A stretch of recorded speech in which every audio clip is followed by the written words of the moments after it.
Hello everyone and welcome to Volo Airsport version 3.1.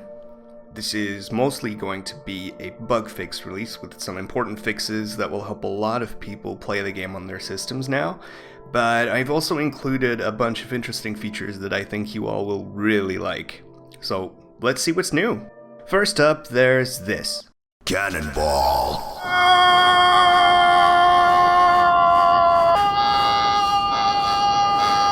That's right, you can now do front flips and back flips and any kind of flip you want to do, really. It's all up to you. The way you do these flips is there's a new button in the game that replaces the button that used to close your leg wing, and it's called Cannonball. What it does is it curls you up into a ball, and well, that's all it does really. You have to do the rest yourself.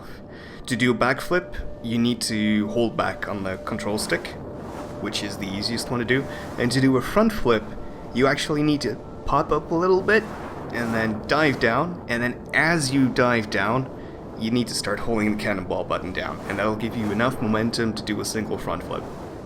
The back flip is much easier to do, and you can do multiple ones of them in succession just by holding down the button and pulling back on the pitch. The front flip is much harder to do because it requires the extra bit of setup, and you can only really do it once because after that your tail wings start slowing you down. It's worth noting that beyond back flips and front flips, you can actually also just hold sideways on the stick and you'll start doing a flip sideways. It's interesting to note how I've implemented this because it only took me about 30 minutes to put this into the game. The way it works is that all that happens when you press the button that lets you do the cannonball is the character takes a different pose and the physics take care of the rest. That means the aerodynamics, the flow of the air on the character changes, and as long as you put some momentum into it as you start at cannonballing, you'll start doing the flips. What's so cool about this is that eventually I want to open this up so that you yourself can design these moves using some simple tools I'll be adding to the game. And I think this is just a really neat example of the power of such a system.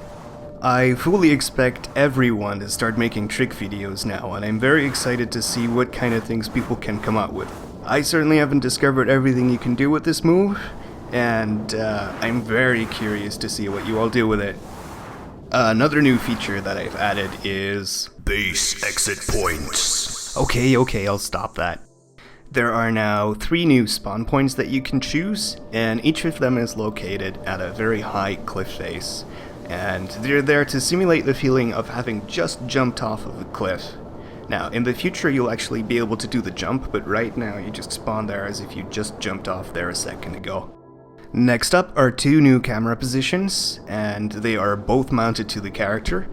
They're not really useful for flying, or at least it's much more difficult to fly properly with this, but they make for great video footage, and they really highlight all the subtleties in the physical modeling of the character. As you can really see how the arms react to all kinds of subtle changes in the wind conditions, which you don't really see in either first-person view or third-person view.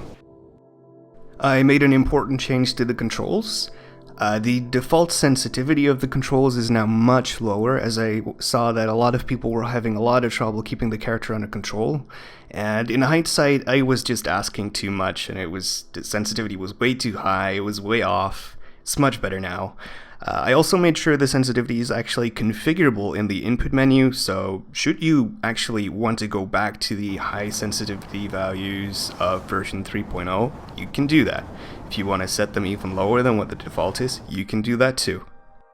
The first option, and the most important one, is called speed scaling, and what it does is, as you go faster through the air, your sensitivity will get lowered, and that means your character will become easier to control at high speeds.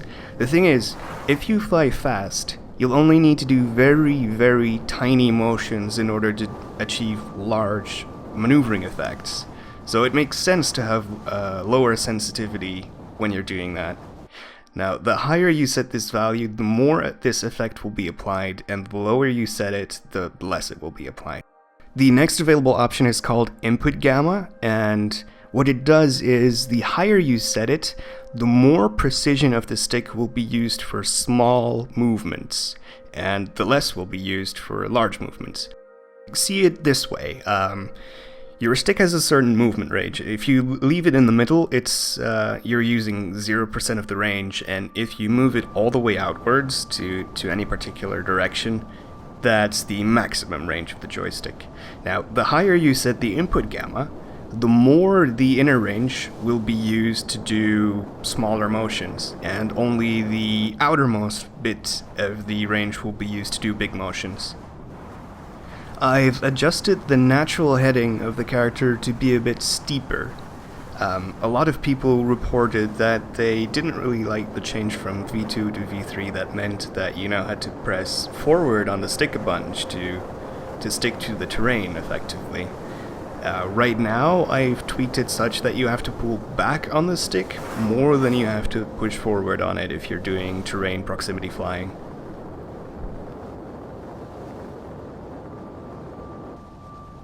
But as I stated before, this is mostly meant to be a bug fix release to help people who previously had trouble playing the game actually get it running in the first place.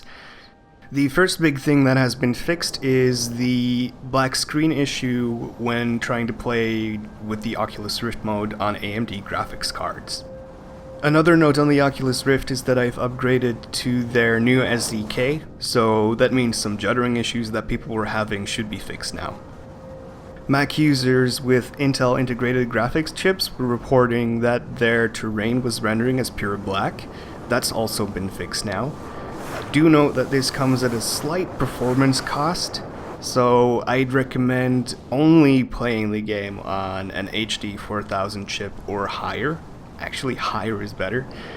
In the future, I'll make a better fix for this, because I have found a way to do this properly without performance loss, but at the moment, just be careful.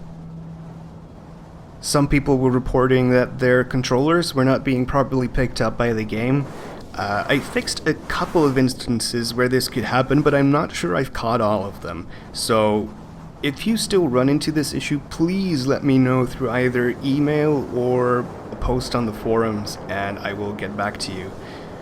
Actually, in general, just if you have any problem at all with the game, go to the forum, make a post about it, let us know, and we'll get right on it. Chances are that we'll make a test build, a development build for you to try out to see if it resolves the issue. If you could try those and get back to us, that'd help us so much. That's it for version 3.1, and I guess now it's a good time to talk about what we'll be doing next. So, in the coming week, I'll be working on version 3.2, which will be another quick patch release containing a bunch of fixes for problems that have been discovered since version 3.1, or, and I'm sorry about this, introduced in version 3.1. But hopefully that'll all be resolved real soon. After that, I'll be working on, I guess, what will be version 4. And the features for that will be some content creation tools. A lot of people have been wondering about what the overall gameplay will look like, because right now the flying is interesting, but there's not much to do in the levels.